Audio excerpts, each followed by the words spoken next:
नमस्कार मित्रमैत्रिणींनो, माझ्या यूट्यूब चॅनलमध्ये तुमचं स्वागत आहे. तुमचे पैसे सतत खर्च होत असतील, बचतच होत नसेल, कुठल्या ना कुठल्या गोष्टीमध्ये पैसा घरातून बाहेर जातोय असं वाटत असेल किंवा घरात तणाव येतोय, भांडणं, मानसिक तणाव, आजारपण मागे लागलेली आहेत, दवाखाना सुटतच नाहीये, अशी जर परिस्थिती तुमच्या घरात असेल, तर वास्तुशास्त्रानुसार मिठाचा छोटासा प्रभावी उपाय तुमच्यासाठी फायदेशीर ठरू शकतो.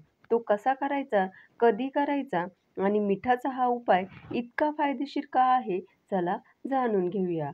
वास्तुशास्त्र आणि ज्योतिषशास्त्रानुसार कोणत्याही घराचा जो मुख्य घराचा दरवाजा असेल, जो मेन डोअर असतो, जो सकारात्मक ऊर्जा आणि नकारात्मक ऊर्जेच्या प्रवेशाचं मुख्य स्रोत मानला जातो. जर घराच्या मुख्य दरवाजातून नकारात्मक ऊर्जा प्रवेश करत असेल, तर त्यामुळे कौटुंबिक शांतीभंग होते. आर्थिक स्थितीवर त्याचा विपरीत परिणाम होतो. घरातल्यांच्या आनंदावर विरजण पडू शकतं. अशा अनेक प्रकारच्या समस्या निर्माण होतात, ज्या कशा सुटतील तेच समजत नाही. घराच्या समृद्धीवर या सगळ्याचा नकारात्मक परिणाम होतो. बऱ्याचदा लोक नकळत अशा ऊर्जेला आकर्षून घेतात, ज्यामुळे घरात संघर्ष, मानसिक अशांतता आणि आर्थिक समस्या निर्माण होतात. हे सगळं टाळायचं असेल तर वास्तुशास्त्रात मिठाचा उपाय अत्यंत प्रभावी मानला गेलाय. मीठ फक्त आपल्या जेवणाची चव वाढवण्यासाठी उपयुक्त नाही बरं का, तर ते एक शक्तिशाली भुजा निर्माण करणारं घटक सुद्धा मानलं जातं. घराच्या मुख्य प्रवेशद्वारावर हे योग्यरित्या ठेवल्याने नकारात्मक ऊर्जा घरात प्रवेश करू शकत नाही आणि घरातील सकारात्मक ऊर्जा वाढते.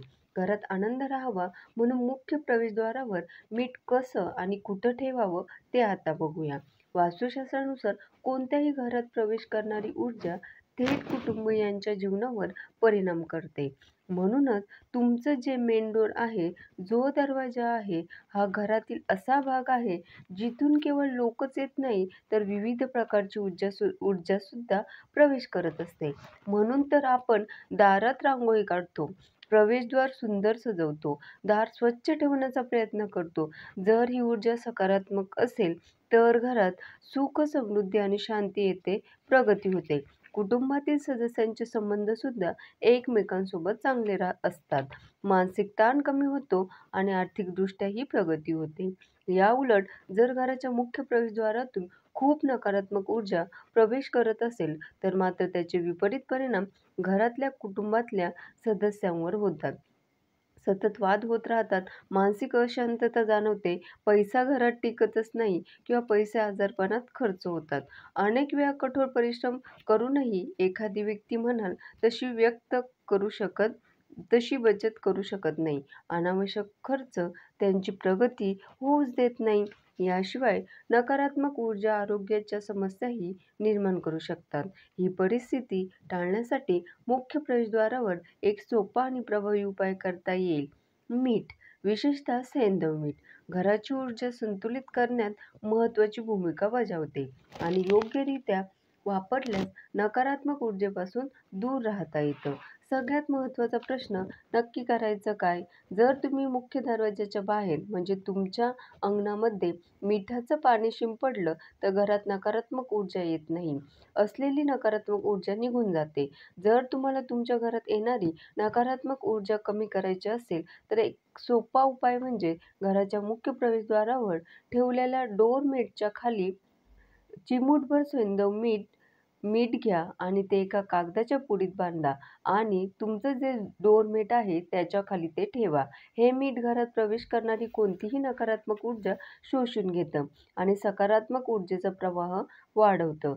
जेव्हा जेव्हा एखादी व्यक्ती घरात प्रवेश करते, तेव्हा मीठ अदृश्यपणे ऊर्जा संतुलन स्थापित करते आणि नकारात्मक प्रभावांना दूर ठेवते. या मिठाच्या उपयोगाची तुम्ही दर 10-15 दिवसांनी पुनरावृत्ती करू शकता. मित्रांनो, हा वास्तुशास्त्राचा एक उपाय आहे. जर तुमचा वास्तुशास्त्रावर विश्वास असेल, तर तुम्ही हा उपाय करून बघू शकता. मीठ हे प्रचंड गुणकारी आहे आणि ते सकारात्मक ऊर्जेचा प्रवाह आपल्या घरामध्ये राखण्यासाठी अत्यंत उपयुक्त मानलं जातं. म्हणून तर बाथरूममध्ये सुद्धा एका काचेच्या बाउलमध्ये मीठ भरून ठेवायला सांगितलं जातं. विशेषतः जाडं मीठ आणि ते थोड्या दिवसांनी बदलायलाही सांगितलं जातं. कारण बाथरूममध्ये असणारी नकारात्मक ऊर्जासुद्धा त्या मिठामुळे नष्ट होते असं म्हणतात. पण या सगळ्याच बरोबरच घरातल्यांची प्रगती व्हावी असं जर वाटत असेल, तर प्रत्येकाने प्रामाणिक कष्ट, मेहनत हे सगळं करणं आवश्यक आहे.